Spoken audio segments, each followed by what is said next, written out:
नमस्कार, मैं रवीश कुमार। धर्मेंद्र अब हमारे बीच नहीं है। कुछ दिन पहले जिस तरह से उनके मरने की खबरें गलत तरीके से छापी गईं, लगता है उससे आहत होकर परिवार वालों ने मीडिया को दूर ही रखा और ठीक भी किया।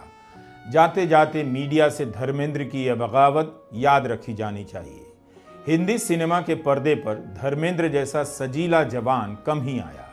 कुर्ता पहनकर कवि हो गए तो धर्मवीर में रोमन योद्धाओं के लिबास में धर्मपाजी उसी 70 के दशक के शक्तिशाली पुरुष बनने लगे, जिस दशक में दुबले पतले अमिताभ बच्चन कुर्सियां उठाकर मार रहे थे। धर्मवीर में लेदर आर्मर, स्कर्ट जैसी वॉरियर ट्यूनिक, बूट और आर्म बैंड पहनकर धर्मेंद्र दुनिया का 8वां अजूबा बनने लगे। हमारे पास उनकी फिल्मों की कॉपीराइट नहीं है। कई बार किसी अभिनेता या संगीतकार के काम को दिखाने और बताने में इस वजह से मुश्किल आती है, लेकिन इसकी वजह से यह भी होता है कि हम बात कर पाते हैं, वरना गोदी मीडिया में क्या होगा। धर्मेंद्र के निधन की खबर होगी और अगली ही लाइन के बाद उनकी फिल्म का कोई सीन कट कर दिया जाएगा।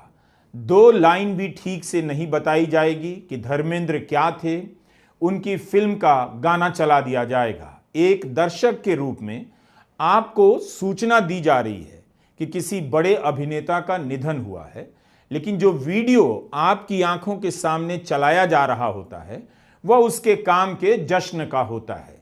एक तरह से मीडिया तमाशा बना देता है। 60 साल तक जो कलाकार हमारे बीच रहा, सफलताओं में, असफलताओं में और विवादों में, हम उसे कैसे याद करें। आज तक भारत का टीवी मीडिया इसकी भाषा, संयम और संस्कार नहीं गढ़ सका। धर्मेंद्र बहुत अच्छे सांसद साबित नहीं हुए। जब बीकानेर से बीजेपी ने उन्हें उम्मीदवार बनाया तब उनके साथ मैं 24 घंटे रहा था और वे तपती रेत में एलोवेरा उगाने के सपने दिखा रहे थे। बाद में पता चला जीतने के बाद बीकानेर अपने सांसद को खोजता रह गया। लेकिन फिल्म अभिनेताओं पर राजनीति कई बार जबरन लाद दी जाती है। उनका जीवन अलग दिशा में व्यस्त होता है और कोई घेर कर अपने फायदे के लिए ले आता है। खैर, धर्मेंद्र दोबारा चुनाव नहीं लड़े। जिस तरह से आप किसी फिल्म को देखने के कई साल बाद तक याद करते रहते हैं, उसी तरह हम बिना फिल्मी सीन और संवादों के धर्मेंद्र को याद कर रहे हैं। धर्मेंद्र की जीवनी का टाइटल है Dharmendra not just a he man. Rajiv M Vijaykar ने लिखी है। हमने नहीं पढ़ी, मगर आप पढ़ सकते हैं। हम एक अभिनेता को बनी बनाई छवियों के भीतर ही देखते रह जाते हैं, लेकिन यह नाम बताता है कि उनके भीतर उस छवि से बाहर देखे और समझे जाने की कितनी तड़प रही होगी। या जीवनीकार ने धर्मेंद्र के जीवन में फिल्मों और छवियों से अलग कितना कुछ देखा होगा। धर्मेंद्र कविता लिखते थे और उर्दू में लिखना पसंद करते थे। इसकी भी खबर छपी मिली कि आत्मकथा उर्दू में लिख रहे थे मगर पूरी नहीं कर सके। एक कलाकार केवल पर्दे पर नहीं होता है, फिल्मी गॉसिप के चटखारों में नहीं होता है। उसकी अपनी कई सारी खूबियां, कमजोरियां होती हैं जो उसे कलाकार बनाए रखती हैं, जिसके दम पर वह अपने अभिनय को जिंदा रखता है, प्रयोग करता है। धर्मेंद्र कहा करते थे कि मीना कुमारी, दिलीप कुमार और इफ्तिखार की वजह से उनकी उर्दू अच्छी हो गई। जब फिल्मों से दूर हुए तब का भी जीवन देखिए। मुंबई के पास लोनावला में एक फार्म हाउस है जहां वे रहने लगे थे, खेती बाड़ी करने लगे। कई वीडियो आपको उनके इंस्टाग्राम पर मिल जाएंगे। और इंस्टाग्राम के हैंडल का नाम क्या है? आपका धर्म।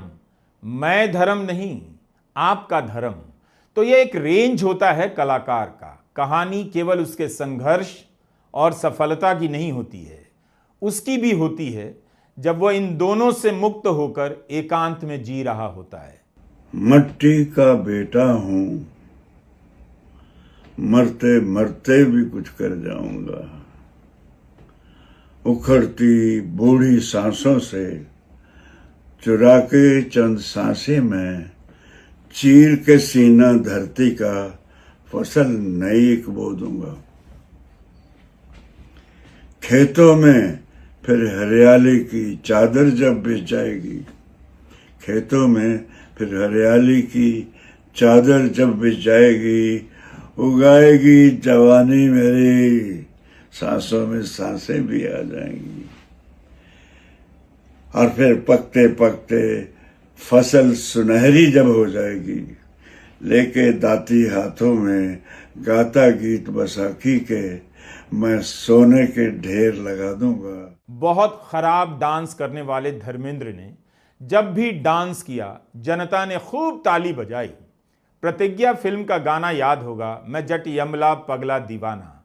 डांस नहीं आता था, लेकिन ऐसे स्टेप इजाद कर दिए जिन्हें कोई और नहीं दोहरा सका। वो डांस धर्मेंद्र का ट्रेडमार्क बन गया। धर्मेंद्र को समझने के लिए कोई एक फिल्म काफी नहीं हो सकती। सत्यकाम, बंदनी, अनुपमा, चैताली, गुड्डी। चुपके चुपके के धर्मेंद्र को समझने के लिए शोले के धर्मेंद्र से अलग जाकर देखना होगा। इस फिल्म में धर्मेंद्र ने कॉमेडी में कितनों को मात दे दी। चुपके चुपके के प्रोफेसर परिमल त्रिपाठी घास फूस के डॉक्टर बनकर उस समय की बनाई जा रही सरकारी हिंदी के संस्कारों पर व्यंग्य कर जाते हैं। शायद इसीलिए कई पत्रिकाओं के समीक्षकों को यह फिल्म भाई नहीं। मगर फिल्म के एक सीन में ड्राइवर प्यारे मोहन बने धर्मेंद्र अभिनेता डेविड से कह जाते हैं कि अपनी मातृभाषा का मजाक उड़ाना ठीक नहीं लग रहा है। जवाब में डेविड कहते हैं, हम भाषा का नहीं, एक आदमी का मजाक उड़ा रहे हैं। भाषा तो अपने आप में इतनी महान होती है कि उसका मजाक उड़ाया ही नहीं जा सकता। ये लिखने वालों और धर्मेंद्र के अभिनय का कमाल था। धर्मेंद्र अमिताभ बच्चन से कुछ समय पहले आ चुके थे, मगर 70 का दशक अमिताभ के नाम से रेखांकित किया जाता है। इसी दशक में सीता गीता, मेरा गांव मेरा देश, चुपके चुपके, शराफत, खामोशी, यादों की बारात और शोले के जरिए धर्मेंद्र आसमान छू रहे थे।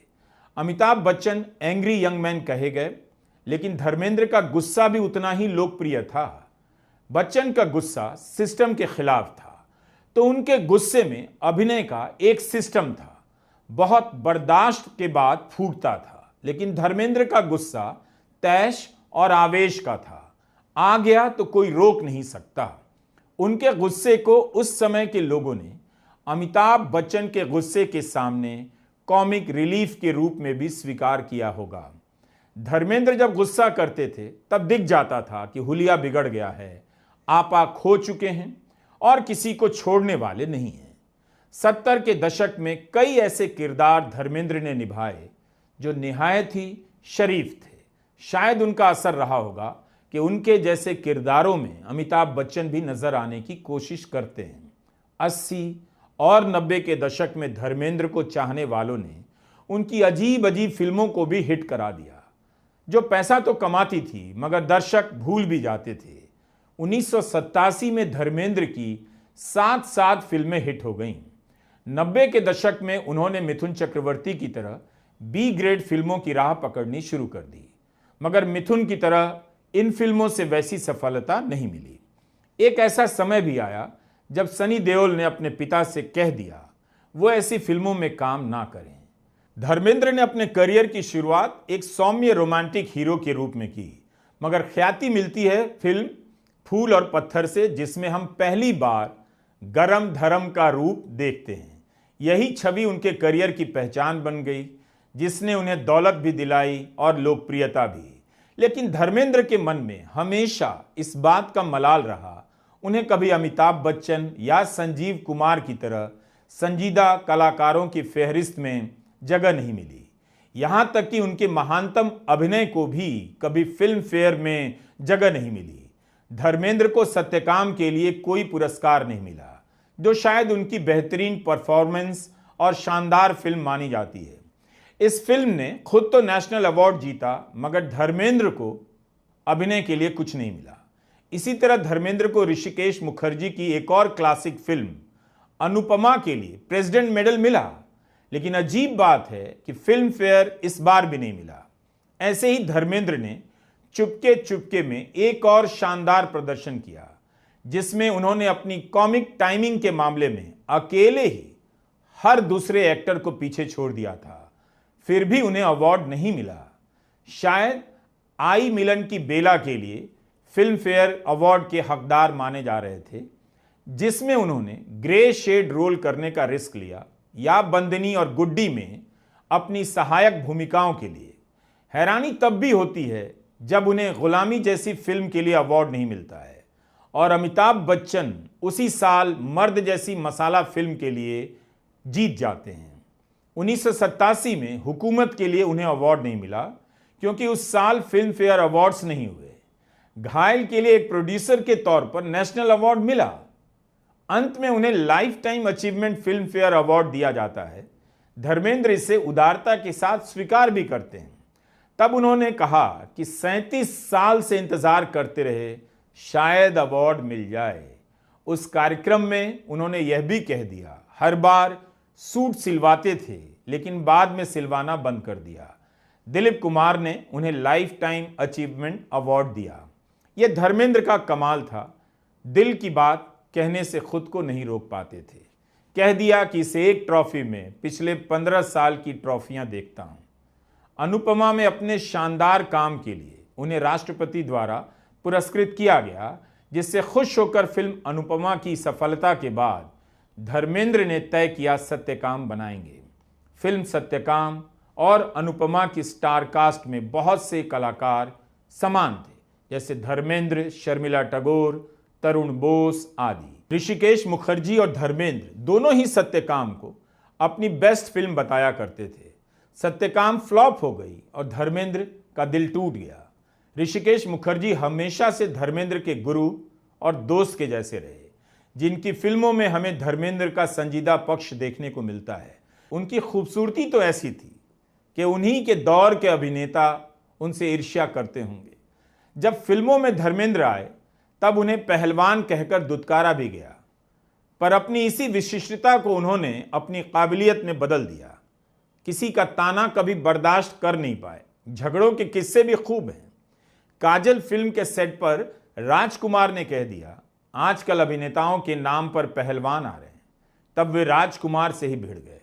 नए कलाकार होने के कारण धर्मेंद्र ने माफ़ी तो मांग ली, लेकिन आगे चलकर धर्मेंद्र राजकुमार को काफ़ी पीछे छोड़ देते हैं और उस झगड़े को याद रखते हैं। लंबे समय तक उन्होंने राजकुमार के साथ कोई फिल्म नहीं की। दिल भी तेरा हम भी तेरे उनकी पहली फिल्म थी, मगर हिट हुई शोला और शबनम। हकीकत उनकी यादगार फिल्म मानी जाती है। बहुत शानदार फिल्म है। इस फिल्म में धर्मेंद्र के साथ संजय खान भी थे। संजय खान ने अपनी आत्मकथा the best mistake of my life में लिखा है कि फिल्म की रिलीज के बाद चेतन आनंद ने संजय खान को फ़ोन कर बताया कि उनकी परफॉर्मेंस की काफ़ी तारीफ हो रही है। चेतन आनंद उन्हें और धर्मेंद्र को लेकर कुछ और फिल्में बनाना चाहते थे, लेकिन संजय खान ने सपोर्टिंग रोल करने से मना कर दिया। उनका ये अति आत्मविश्वास तब टूटा जब माला सिन्हा से लड़ाई के कारण उनके हाथ से 6 फिल्में निकल गईं। इसके ठीक उलट धर्मेंद्र ने अपने करियर की शुरुआत ऐसी फिल्मों से की जो नायिका प्रधान मानी जाती हैं, जैसे अनपढ़, बंदनी, काजल, खामोशी। धर्मेंद्र ने समझदारी दिखाई, बड़ी अभिनेत्रियों के साथ काम किया और इसका फायदा भी मिला। सफलता की रेस में संजय खान से काफ़ी आगे निकल गए। धर्मेंद्र के बारे में एक बात हमेशा कही जाती है, वो है उनकी दिलदारी के किस्से। धर्मेंद्र की सफलता से प्रभावित होकर कई नए कलाकार मुंबई की तरफ आए। धर्मेंद्र ने कईयों की मदद की। ऐसे कई कलाकारों को न सिर्फ आसरा दिया, भोजन दिया, बल्कि काम भी दिया। किरण कुमार बताते हैं कि कैसे धर्मेंद्र ने उन्हें फिल्म में मारने से मना कर दिया, क्योंकि किरण उनके दोस्त जीवन के बेटे थे। धर्मेंद्र को याद करने वाले 1000 तरह से याद कर रहे होंगे और प्यार भी करेंगे। प्रोफेसर परिमल त्रिपाठी, सत्यप्रिय सत आचार्य, वीरू, धर्म, देव कुमार, राका, उनके किरदारों के अनगिनत नाम हैं। धर्मेंद्र का कोई एक ज़माना नहीं था, हर ज़माने में धर्मेंद्र थे।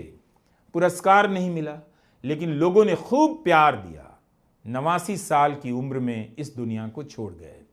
धर्मेंद्र को गाँव से बहुत प्यार मिला, बल्कि सिनेमा को गाँव तक ले जाने में उनकी बड़ी भूमिका रही। पंजाब और हरियाणा के गांवों से लोग ट्रॉलियां भर भर कर शहरों में लगी उनकी फिल्में देखने जाया करते थे। धर्मेंद्र लुधियाना जिले के सानेवाल गांव के रहने वाले थे।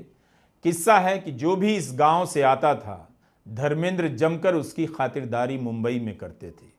उनके इंस्टाग्राम के वीडियो बताते हैं कि आखिरी दौर में वे खेती की तरफ लौट गए। गांव तो नहीं लौट पाए, मगर लोनावला के फार्म हाउस में किसान बनकर गांव का जीवन जीने लगे। फल सब्जी में दिल लगने लगा, अपने मूल में लौट गए।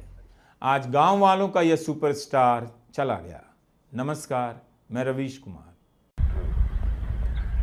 हर तरह की सब्जियां होने लगी हैं दोस्तों।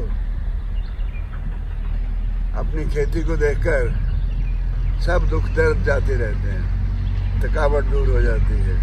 ये सब मेरे बच्चियां यहाँ काम करती हैं, अच्छा लगता है इनके साथ। ये मेरी फैमिली है।